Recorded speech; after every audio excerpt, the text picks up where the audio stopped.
End gold buyers, మీ కష్టాల్లో నమ్మకమైన మీ ఆత్మీయ నేస్తం.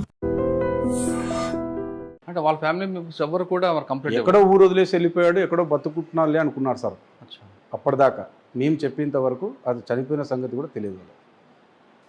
అలాంటి కేసుని డిటెక్ట్ చేశాము. తర్వాత 2015లో ఒక మర్డర్ కేసు, అది రోడ్ యాక్సిడెంట్ కింద క్లోజ్ చేశారు. కానీ అది దృశ్యం టైప్లోనే జరిగింది, సినిమా మాదిరి.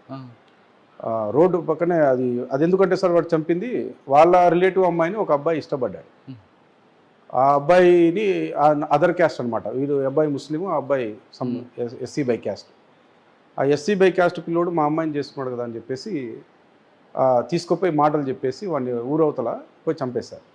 చంపిన తర్వాత రోడ్డు పక్కనే గుంతలో పూడ్చారు అతన్ని. పూడ్చిన తర్వాత మళ్ళీ డౌట్ వచ్చింది, అంటే తక్కువ లెవెల్లో పూడ్చినాం కదా, రేపు బాడీ బయటకు వస్తే వాసన వస్తుందని చెప్పేసి ధర్మవరంలో టౌన్లోనే ఒక కుక్కని అదే పనిగా రోడ్ యాక్సిడెంట్ చంపి, ఎవరిని, ఆ కుక్కని, ఒక డాగ్ని చంపి ఆ డాగ్ని తీసుకుపోయి ఆ శవం మీద వేసినారు. రేపు పొద్దున కుళ్ళిపోయిన వాసన వచ్చినా కుక్కదిలే అనుకోవాలని చెప్పి. ఈ రకమైన డిఫరెంట్ ఐడియాలజీ గల వాళ్ళు చాలా తగిలారు సార్ బాగా. అట్లా వాడు ఒకే మర్డర్ కేసుని మేము లీడ్ చేస్తామంటే 3 మర్డర్లు ఒప్పుకున్నాడు. సో అలాంటి మంచి కేసు ఒకటి. 3 మర్డర్లు ఒప్పుకున్నారు కదా వాడు. అందులో కన్విక్షన్ వచ్చిందా? లేదు సార్, ట్రయల్ జరుగుతూ ఉంది, కేసు ట్రయల్ జరుగుతూ ఉంది. అంటే ఆ కేసులో ఫస్ట్ కేసులో కంప్లైంట్ లేరు, ఫస్ట్ లేరు. మరి కంప్లైంట్ తీసుకున్నారు అక్కడ? తీసుకున్నారు సార్. తర్వాత తీసుకొని తర్వాత ప్రొసీజర్ స్టార్ట్ చేసి అదంతా ఫార్మాలిటీ కంప్లీట్ చేసి లీగల్ ఫార్మాలిటీస్ అన్ని కరెక్ట్గా జరిగాయి. అండ్ అక్కడ ఫస్ట్ కేసులో కంప్లైంట్ వచ్చిన బాడీ రికవర్ అయినా, కానీ అక్కడ మన వాడిన ఎక్విప్మెంట్ ఉంటుంది కదా వాడి దగ్గర, హామ్ లేదు కదా వాడి దగ్గర, దేంతో చంపాను, ఎలా చంపాను, బైండింగ్ వైర్ మనకి ఉంటుంది కదా, ఆటో బైండింగ్ వైర్ అని, చాలా హార్డ్.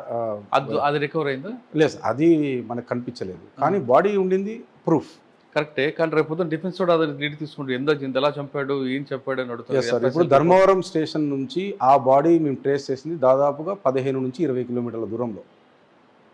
అక్కడ ఎక్కడో ఒక వ్యక్తికి సంబంధించిన పొలాల్లో ఆడ బాడీ ఉందన్న సంగతి ఎవరు చెప్తే మాకు తెలుస్తుంది?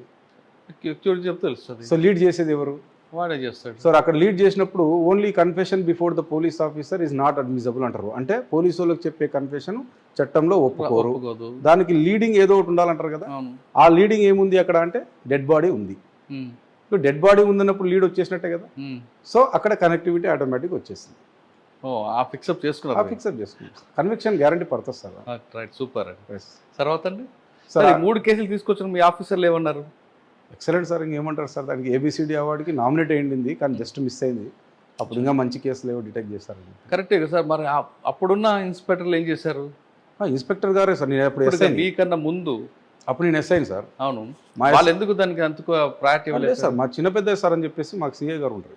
ఆయన మేమందరం కోఆపరేటివ్గా చేస్తాం దాన్ని. అంటే లీడ్ ఇచ్చింది మేము అనమాట, ఇంట్రాగేషన్ చేసింది మేము. అంటే వాడు అంత కరడుగొట్టిన క్రిమినల్ ఎలా బ్రేక్ అయ్యాడని సార్ మనం పేషెన్స్గా కూర్చోవడం, ఎమోషనల్ బ్రేక్ చేశారు. ఎమోషనల్ బ్రేక్ 100% జరిగింది సార్ అక్కడ. ఎందుకంటే కొద్దిగా రెచ్చగొట్టాం వాడిని. నువ్వేం పెద్ద ఇదేం కాదు కదరా అంటే, వాడు టెంప్టేషన్ అయిపోయి నేను వాళ్ళకంటే పెద్దోడిని వీళ్ళకంటే పెద్దోడిని అన్నాడు. ఒక మర్డర్ చేస్తే వాళ్ళకంటే పెద్దోడిని ఎట్లయితారా అంటే, ఎవరు చెప్పినారు సార్ నేను ఒకటి చేసినానని, నేను దగ్గర 3 చేశానని చెప్పాను. సో అది పోలీస్కి బెనిఫిట్ అయింది. ఆ రకంగా మేము చూస్తే అది నిజమా కాదా అని చూస్తే 100% అన్ని ఇంటర్లింక్ వచ్చేసాయి. అక్కడ మాకు మంచి అప్రిషియేషన్. సూపర్. తర్వాత అండి సార్, దాని తర్వాత మేము పట్నం స్టేషన్ అని చెప్పి, అండ్ ముదిగుబ్బ కదిరికి మధ్యలో వస్తుంది అనమాట. అది సత్యయేసు బాబు సార్ మాకు అప్పుడు SP గారు ఉన్నారు. ఆ సార్ ఉన్నప్పుడు బాగా చేశాం సార్. ఎందుకంటే అడంగా మంచి టాస్క్లు ఏమంటే, పోతుకుంటలో ఉన్నప్పుడు ఫ్యాక్షన్ ఓరియంటెడ్గా ఒక బడన్నపల్లి అని ఒక ఊరు ఉండింది. ఆ ఊర్లో ఎక్కువ ఇష్యూస్ వస్తుంటాయి రిపీటెడ్గా. ఎలక్షన్ మారిపోయింది కాబట్టి గవర్నమెంట్ మారిన వెంటనే కొట్లాడుకునేది ఇవన్నీ జరుగుతా అంటే, ఒకరిని తీసుకొచ్చి ఫిజికల్గా కౌన్సిలింగ్ అంటే ఏందో ఆ రోజు మేము చేసాం సార్. Excellent officer sir. అట్లా ఆఫీసర్స్ ఎక్సలెంట్. ఫిజికల్ కౌన్సిలింగ్ అంటే మీనింగ్ వేరే. ఫిజికల్ కౌన్సిలింగ్ అంటే ఆ మజానే, ఐ మీన్ ఆ భయం సార్. మెయిన్ పోలీస్ అంటే భయం ఉండాలండి. దాని తర్వాత కంట్రోల్ అనేది ఎలా అయిపోయిందంటే, మనం ఎన్ని లీగల్ యాక్షన్స్ తీసుకున్నా అంత కంట్రోల్ రాస్తా. అంటే నేను బియాండ్ ద లా మాట్లాడకూడదు, being the law abiding officer. But నిజం ఇది, అలా కంట్రోల్ చేస్తేనే సిస్టమ్ కొంతమంది మారుతారు, సెట్ అవుతారు. ఎవరు స్కూల్లో టీచర్ అయినా అంతే కదా సార్. ముందు మాట చెప్తాడు, వినకుంటే బెత్తం వేసి కొడతాడు. ఎందుకు ఇంట్లో అమ్మానని అంతే కదా, అమ్మానైనా 2 దెబ్బలు వేసి మార్చాల పిల్లోని అనుకుంటారు. మేము వేస్తే అది ఇల్లీగల్ అయిపోతుంది. ఓకే. తర్వాత దాని తర్వాత సార్ పోతుకుంట ట్రాన్స్ఫర్ అయిపోయాము. దెన్ పట్నం పోలీస్ స్టేషన్లో పీస్ఫుల్గా జరిగింది. ఓకే. అక్కడ ఓన్లీ మాకు ఈ సరాయి చేసేదే టాస్క్ ఉంది. ఊర్లు మారిపోయినాయి, చాలా కేసులు పెట్టాము, దగ్గర 90 కేసులు పెట్టాము అప్పుడు, మంచి కేసెస్ అన్నీ సరాయికి సంబంధించిన కేసులు. అదొక టాస్క్ ఉంది, అందుకే పంపించారు అప్పుడు ఎస్పీ గారు కూడా. అక్కడ ఎక్కువ ఫ్లో అవుతుంది, లిక్కర్పై కంట్రోల్ చేయమని వచ్చేసేసి. రైట్. తర్వాత దాని తర్వాత ప్రమోషన్ వచ్చేసి సిఏగా ప్రమోషన్ తీసుకున్నాను. అండ్ నేరుగా వచ్చి రైల్వేలో first posting railway. Right sir, మీరు ఎస్ఐగా స్టార్ట్ అయిన దగ్గర నుండి సిఐ ప్రమోషన్ మధ్యలో మీకు చాలా మంది పనిచేశారు. అశోక్ బాబు గారు ఉన్నారు, తర్వాత ఎస్ బాబు గారు. అవును సార్. అందరి దగ్గర ఎవరు మీకు బాగా నచ్చిన ఆఫీసర్? అంటే అందరూ ఒక్కొక్క పర్సెప్షన్ ఉంటుంది కాదన్ను, కానీ మీ మైండ్ సెట్కి లింక్ అయిన వాళ్ళు సార్. ఇందాక ఒక ఎగ్జాంపుల్ చెప్పాను కదా సార్, ఫిజికల్ కౌన్సిలింగ్ ఏందనేది. అట్లా స్పెసిఫిక్గా పేరెందుకు అన్నట్టుగా అలాంటి ఆఫీసర్లు తిరిగి చేస్తే ప్రౌడ్గా అనిపిస్తుంది. పోలీసింగ్కి విలువ ఉంటుంది. అవును. సరే, ఇక్కడికి వచ్చారు మీరు. లా అండ్ ఆర్డర్ నుంచి ఇందులోకి రాగానే సాధారణంగా ఏమనుకుంటారంటే అందరూ ఇది ఒక పనిష్మెంట్ పోలీస్ స్టేషన్. మీ బ్యాచ్మెంట్స్ అందరూ లా అండ్ ఆర్డర్ పనిచేస్తుంటారు. అవును సార్. ఫోకల్ పోలీస్ స్టేషన్లో మీరు నాన్ ఫోకల్. ఇక్కడ ఏముంటుంది రాబాయ్ అని అనుకున్నారా? లేదు, ఇక్కడ కూడా ఛాలెంజ్ని ఫేస్ చేసి మీ మార్క్ని చూపిద్దామని వచ్చారు? 100% సార్. ఇక్కడ ఏమీ లేదు అనడానికి ఏం లేదు సార్. లేకుంటే జీఆర్పీని ఎందుకు పెడతారు ఇక్కడ? ఇక్కడ ఒక ఇన్స్పెక్టర్ పోస్టే అవసరం లేదు, ఏం లేకుంటే. ఇక్కడ ఏదో ఉంది అనేది 100%. అందుకనే ఇక్కడ పోస్ట్ ఇచ్చారు దానికి.